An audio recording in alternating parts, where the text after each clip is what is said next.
Happy Saturday. Today I'm gonna make pesto because I went to the cash and carry and they have pesto, big bag of it for 10 bucks.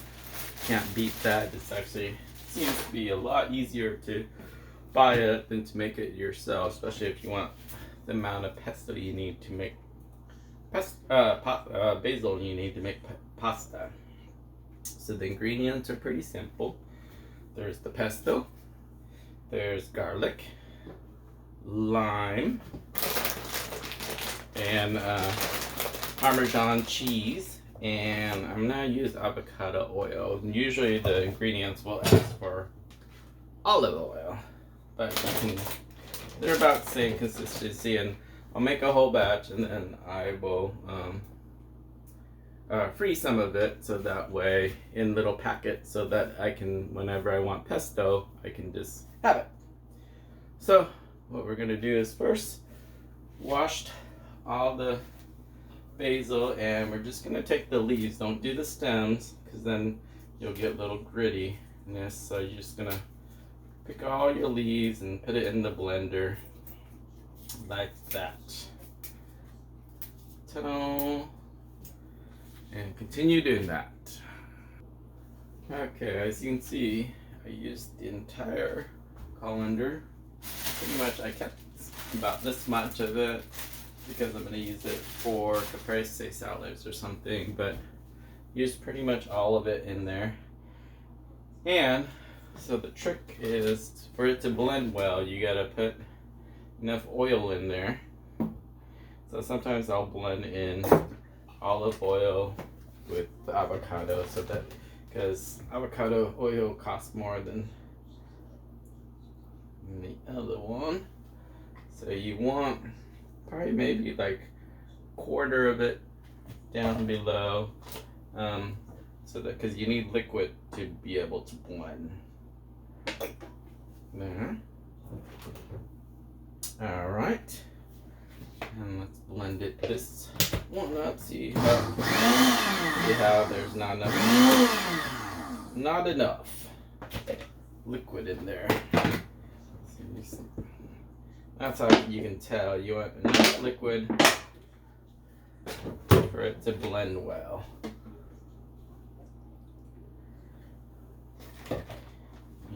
Yeah.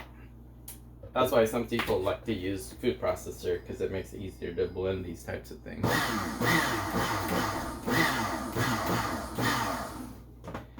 And the other thing you can do, it just needs a little startup. So usually what you can do is take a spoon or something. You're gonna shove it in there to get it started.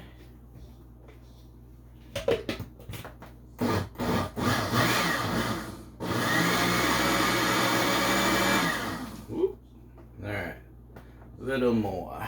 Let's see if I can get some more.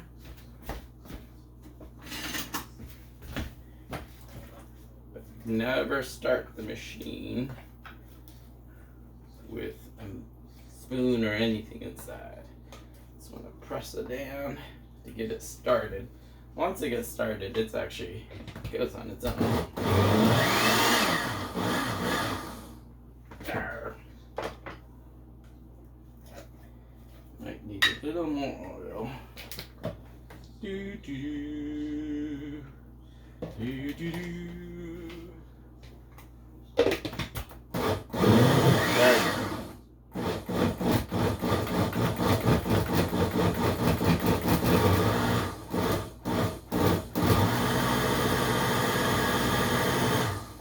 Okay, once it's going well, put that in there.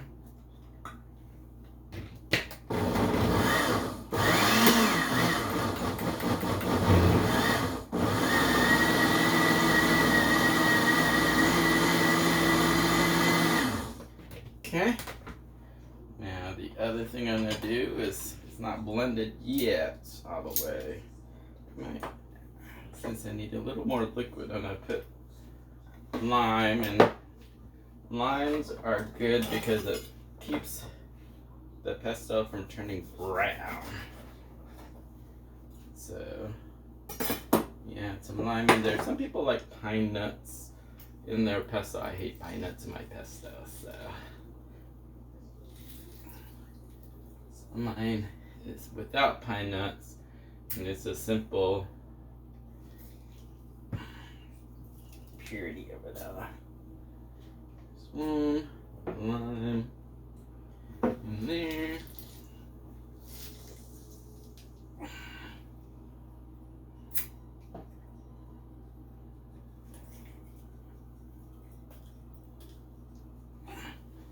Excellent.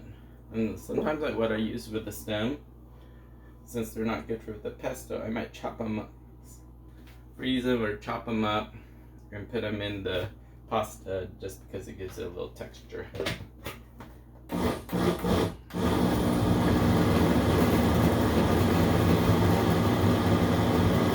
As soon as you can see get enough liquid,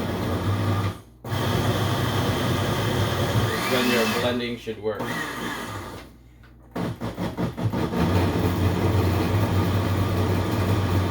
Voila! That's kind of when you can tell when you have enough liquid is when it starts blending well. Okay, that's good. And now, the other thing I add is garlic. So I love the Costco one, I freeze it, and then I put it in the microwave for 15 seconds, sometimes 20 seconds, depending on how soft I want it. This one I put for 20 seconds. So they're nice and soft so that they're easier to work with. Yeah.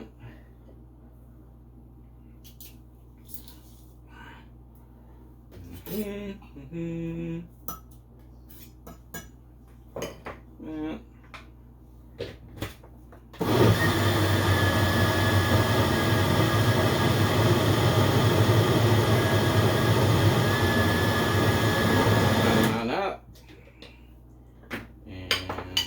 I love garlic, so I'm gonna add a little more garlic. I think it's depending on your preference how much garlic you're gonna put in there.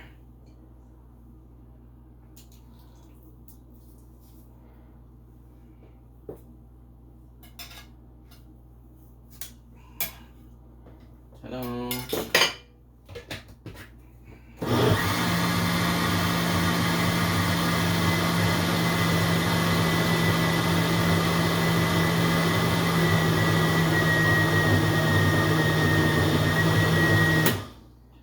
Alright, next. Add a little salt. Now, just remember, you're going to put Parmesan cheese later on, so you don't want it too salty.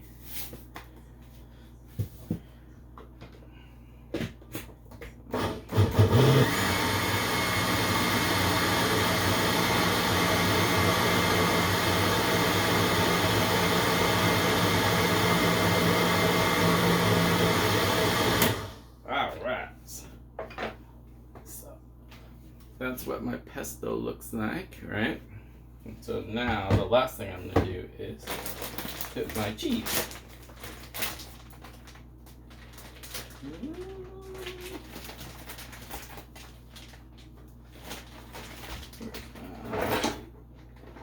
Scissors.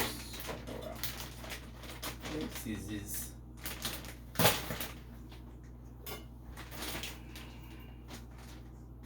I like to buy the big at the cash and carry. I don't like the Parmesan cheese that you get down at Costco anymore. They switched out the brand and it looks horrible.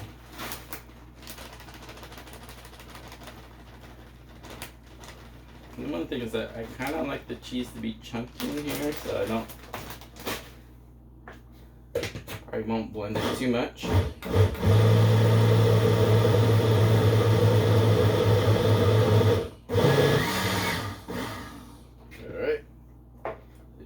Well, that's okay.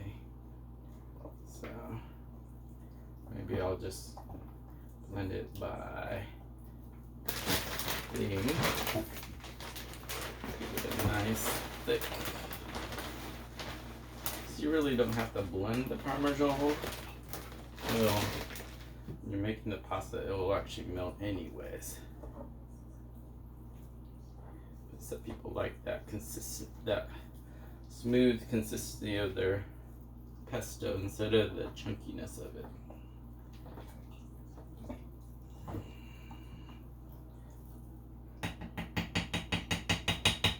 Nice, vibrant color.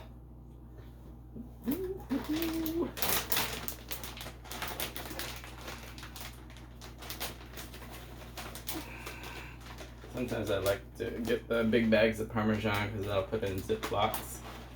And then I'll put it in the freezer so it doesn't go bad. And then I always have Parmesan on hand.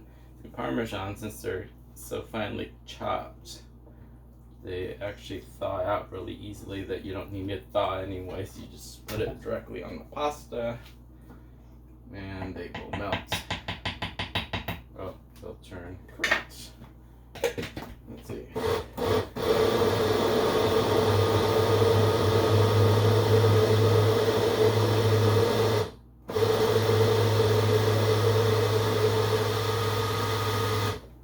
Good. And mix that in, help it along. I guess that's why food processor sometimes is better, but most people don't have a food processor, they have a blender. So this works perfectly. And I was making an apple cider before, so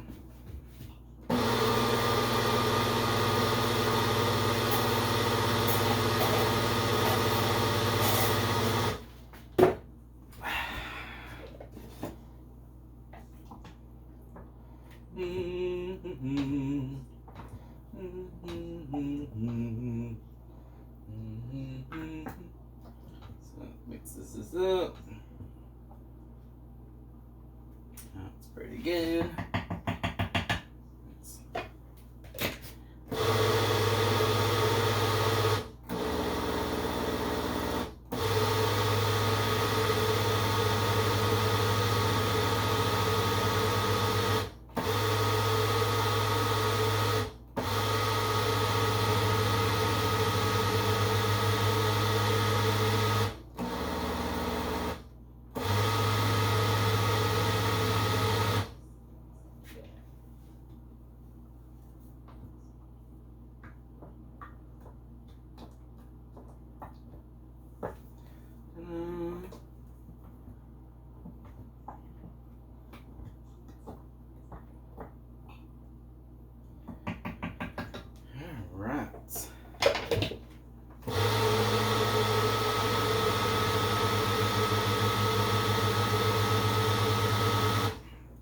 Okay, and there you have it.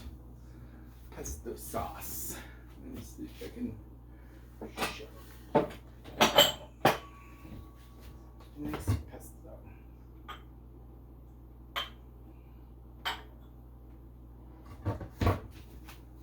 Voila, there's my pesto sauce. Nice and beautiful. And I'll show you how to make pesto pasta. I'm gonna make a chicken pesto later on tonight for dinner. And alright, the last thing is to put them in containers. Either you do a single serving size or maybe a whole family size, and that's all you need really. So you pour them in here and then I just freeze them until I'm ready to use them. That way they'll last forever. Like that.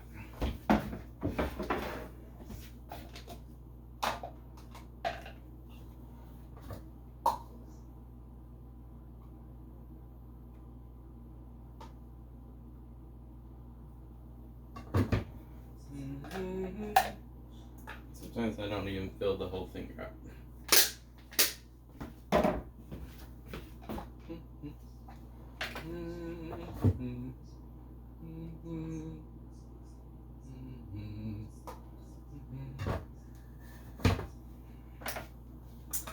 Alright, stay tuned for the pesto pasta.